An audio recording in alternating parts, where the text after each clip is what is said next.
بسم اللہ الرحمن الرحیم. السلام علیکم. Welcome to the economic secondary class. آج کا جو ہمارا ٹاپک ہے اس کا نام ہے زر کا ارتقا. آئیے سٹارٹ کرتے ہیں.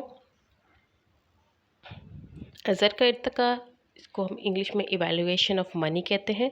ایویلیویشن آف منی مینس کہ ہمارے پاس آج منی جس فارم میں موجود ہے اس سے پہلے وہ جن شیپس میں ہو کے گزری ہے، کس کس فارم میں رہی، کون کون سی اشکال اس کو دی گئیں. ٹھیک ہے جی. تو اس کی ضرورت کیوں پیش آئی؟ پچھلے ٹاپک میں ہم نے پڑھا تھا براہ راست تبادلے کا نظام، جس میں کچھ خامیاں بیان کی گئی تھیں کہ جس میں بہتر طریقے کا میڈیم آف ایکسچینج اویلیبل نہیں تھا، لوگوں کو اور بھی مشکلات درپیش تھیں.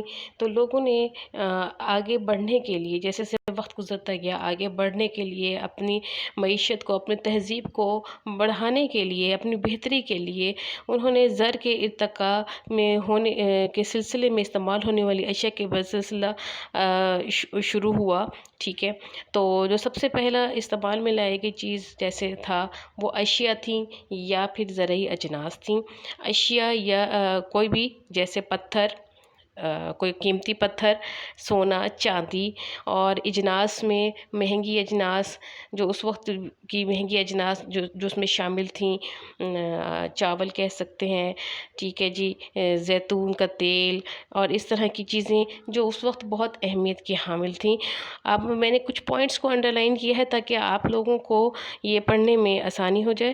چنانچہ مختلف وقتوں میں مختلف اشیاء کو بطور زر آزمایا گیا، جن میں جانور، کھالیں، تیر، غلہ، سیپ، پتھر، تمباکو وغیرہ، اور سونا، چاندی اور ہیرے قابل ذکر ہیں.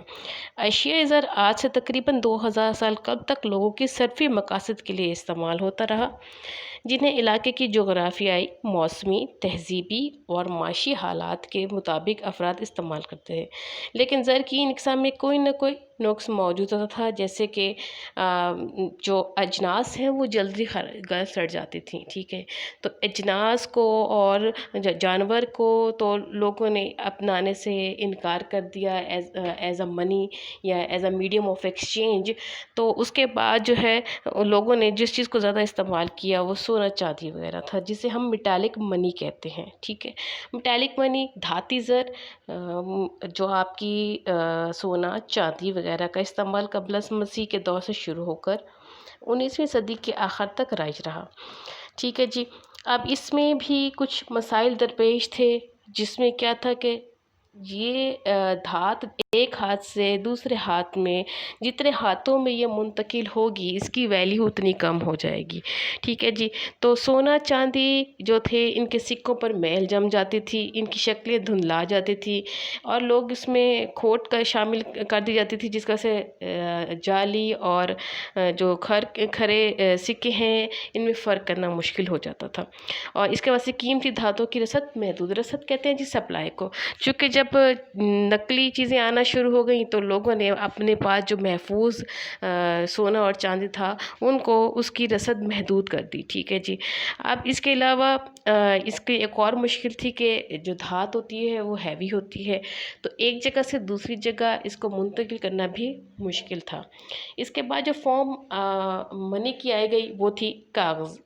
ٹھیک ہے. جسے ہم کاغذی زر کہتے ہیں، پیپر منی کہتے ہیں. آج کل کے دور میں استعمال ہونے والی کرنسی کاغذی زر کی ایک بہترین اگزامپل ہے.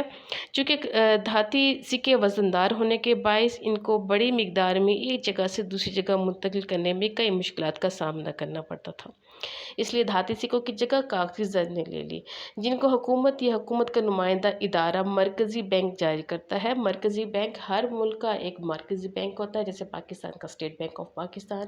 انشاءاللہ تعالیٰ نیکسٹ چیپٹر جو ہے وہ ہمارا بینک سے ریلیونٹ ہے، تو اس میں ہم ان کی ساری پڑھیں گے، ان کے فرائض بینکوں کے، اور بینک کرنسی ایشو کیسے ہوتی ہے وہ بھی ہم پڑھیں گے آپ اس میں. ٹھیک ہے جی. کاغذی زر میں اعلیٰ